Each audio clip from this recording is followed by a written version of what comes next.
When I was 17 years old, I did that spring break trip at the end of your senior year in high school where you go down to Florida. My friend Mike, who was originally from Bradenton, and we hopped in the family car, which was a 10-year-old Suburban with multiple colors of beige on the side. It was that kind of Suburban, but before I left, my dad pulled me aside, and my dad looked me in the eye, and he said, "Son, don't you backtalk any of those small-town cops."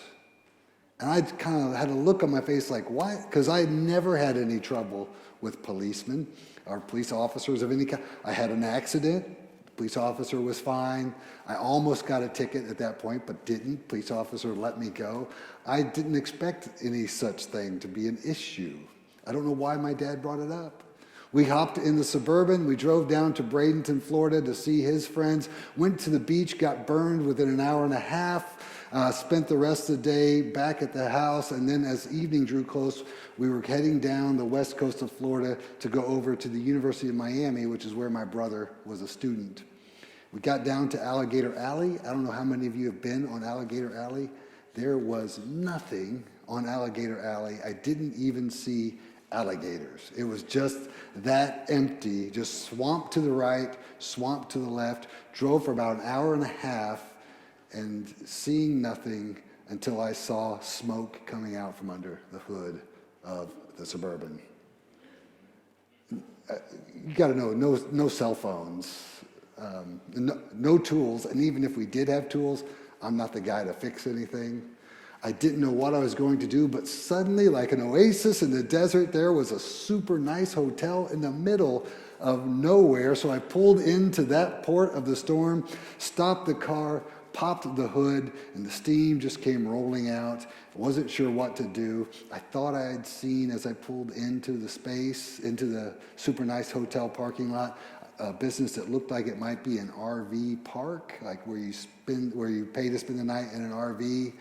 And I got to the phones that were in the lobby of the hotel, called AAA, and they said, we'll send a tow truck just as soon as we can. It'll come from Marco Island, which is 80 miles away, and they'll be there in the morning. So I didn't know what to do because it was dusk. And we stood there looking at the car, trying to figure out what to do, when I saw a local sheriff pull up. And I thought, oh, good, there's help. And I looked over at the sheriff as he rolled down the window, and I said, "Do you know if that's an RV park over there?" Because I was still thinking I could still drive the car over to there. And I might be able to afford a night in an RV park. I knew I couldn't stay in the super nice hotel. And all he said to me and Mike was, "You boys have ID?" And I knew right away that he wasn't just asking if we had ID. He wanted to see them. So I went to the Suburban, got my wallet, brought out my driver's license, and Mike did the same. We handed our driver's license to him. He examined them, and I said while he was examining them, "Do you know if that is an RV park just down there?" And he looked at me and said, "Aaron, I don't know if they have burglars in Indiana, but you see, down here we do." He did this sarcastic, dismissive, fake smile that shot down to my stomach. It popped back up to the back of my head and unlocked a little door where I heard my dad say, "Don't you backtalk any of those small town cops." So I just said, "Yes, sir."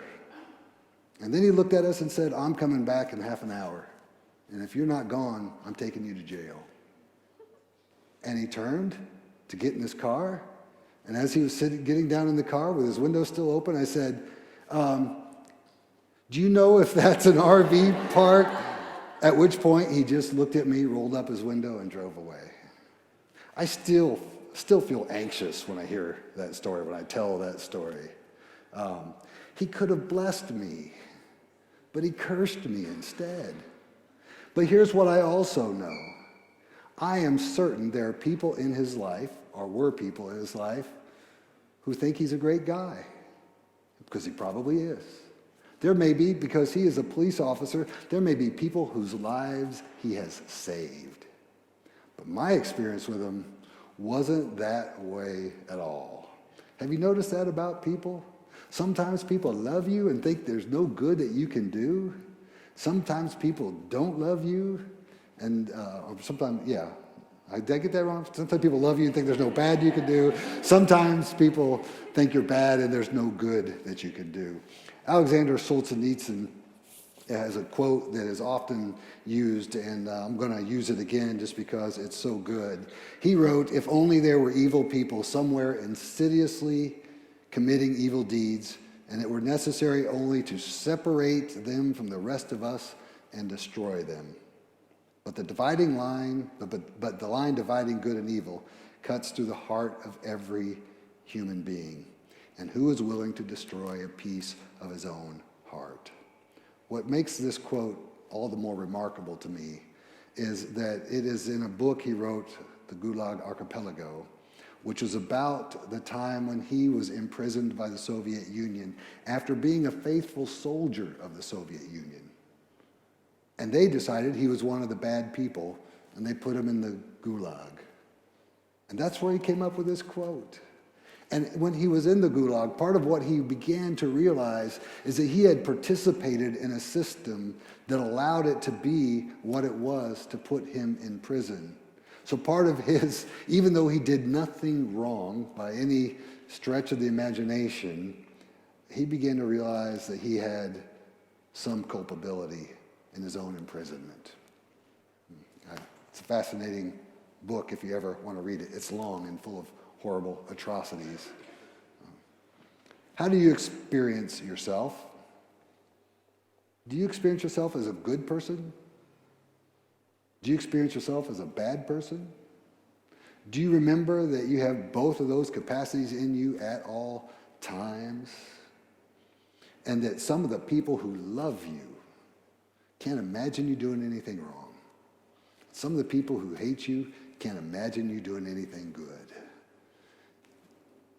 And some of the people you love might be doing things that you really don't like.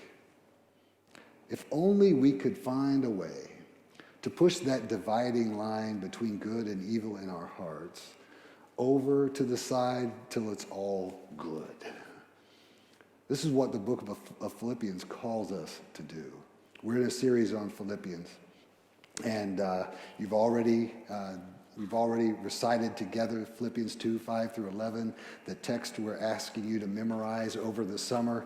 And if you get that hymn to Christ in your heart, it does a good job at helping to push that line of evil over to where you can have a clean heart, but it's not the only thing to do.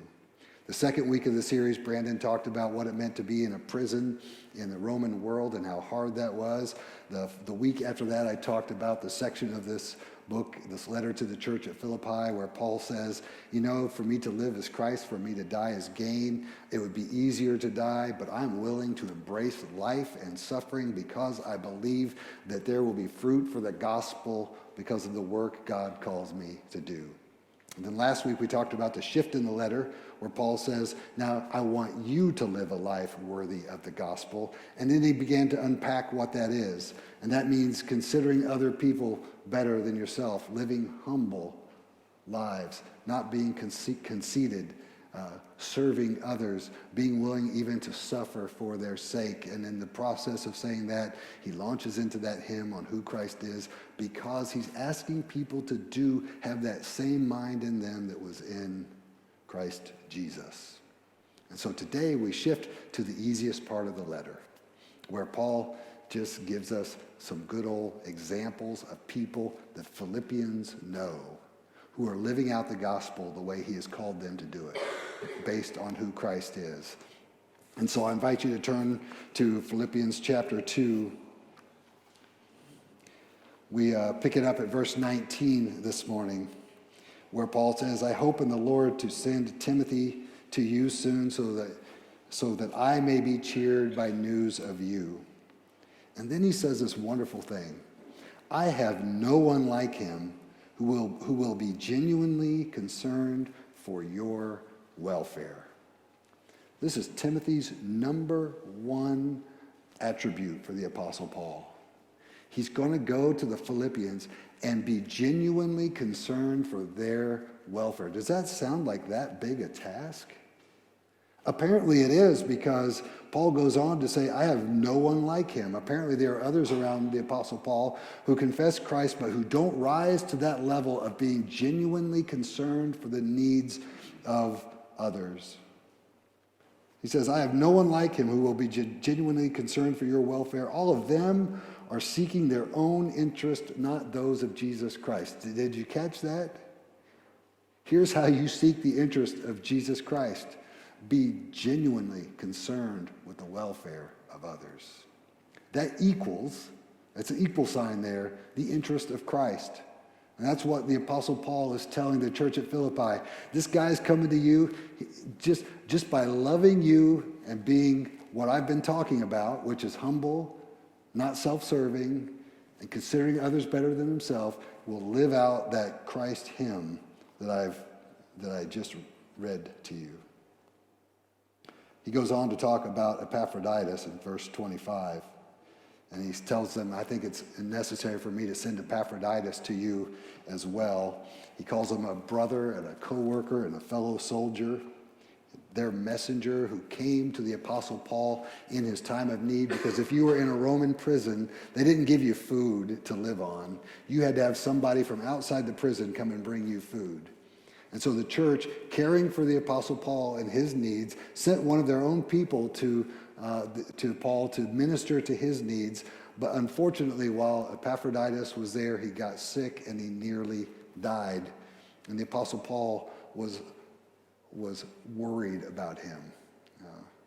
And one of Epaphroditus' biggest concerns was that the church at Philippi would be back there, having heard that he was sick, worried about him. Epaphroditus didn't want to worry them. And the Apostle Paul says, I'm so thankful to God that he did not die, because that would have put sorrow on top of sorrow for me.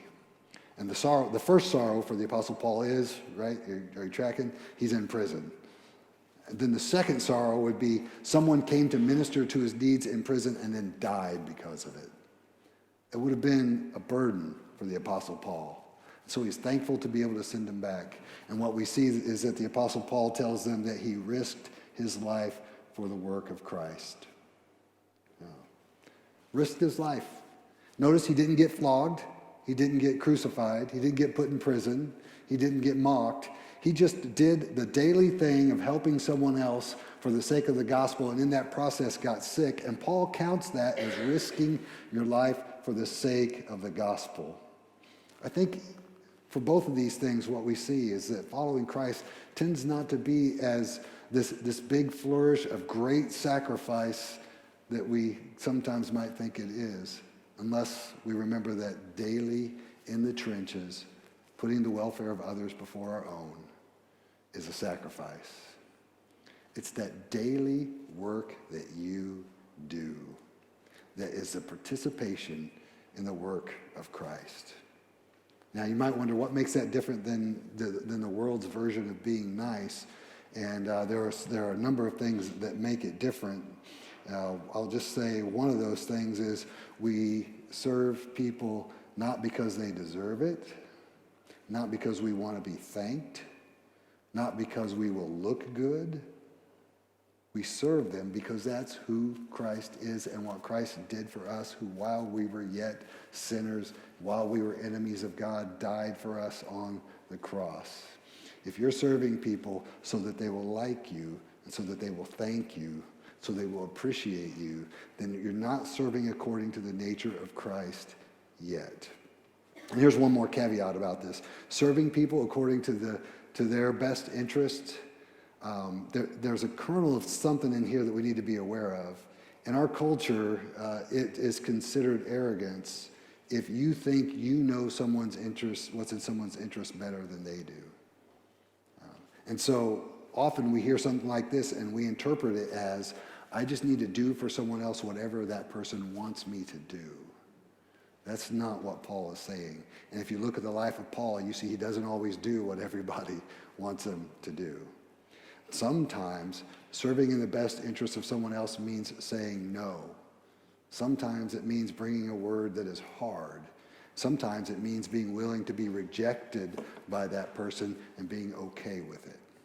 That can be the hard part. But You know that parenting is that way, right? If a parent always said yes to his or her child, then that parent will ruin that child. Yeah. Same way with the marriages. If your spouse always says yes to you, he or she's ruining you. That's how that works. You have friendships where someone might demand something of you that is not in that person's best interest, and doing what Christ would call you to do doesn't mean just a blanket, yes, I will do whatever you want. It's not enabling. It's this willing to serve what is best for others, even if it means you reject me because of it. And there is a note of arrogance in it in the world's view, but we do it based on Christ. And when we do it based on Christ, we understand that we are doing it because we are slaves.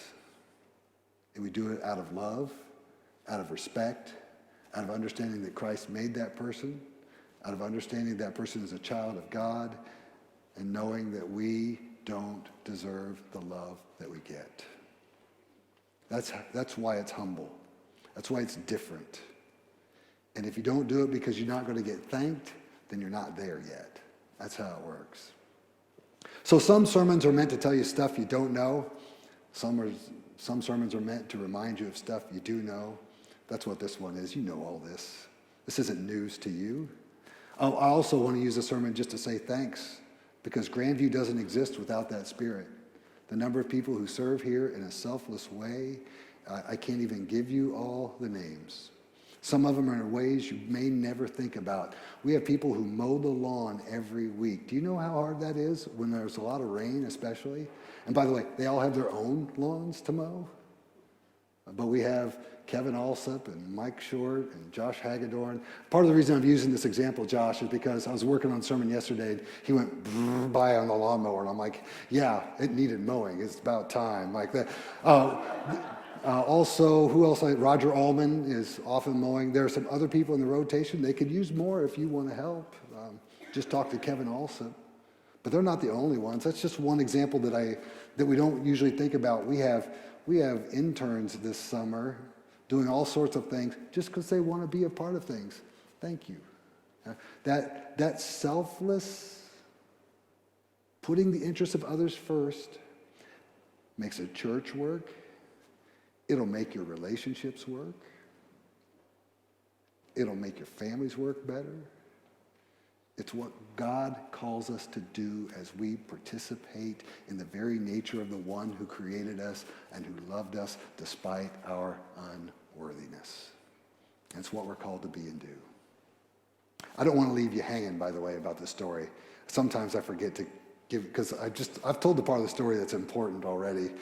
After the policeman left, I was really unsure what to do. I went into the nice hotel lobby in my Ocean Pacific t-shirt and my surf shorts and my flaking skin and bushy blonde hair, by the way. So just so you can picture it. I told him what was going on and asked him if we could spend the night in the parking lot. And he said, oh yeah. And he wrote out a little blue tag for me to put on the rear view mirror. And he said, if you need a restroom, the lobby restrooms will work. And that was it. I don't know if he was supposed to do that or not. I suspect he wasn't. But he blessed me. He blessed me. Every day, do not underestimate your ability to bless other people in the name of Jesus Christ. It comes across your path more times than you might think. Develop eyes to see the work of Christ around you, and the way you develop eyes to see the work of Christ around you is you just keep remembering, these people are better than me. My agenda is not as important. I'm called to be Christ here. And then you will be participating in the very thing that saves you. Shall we pray?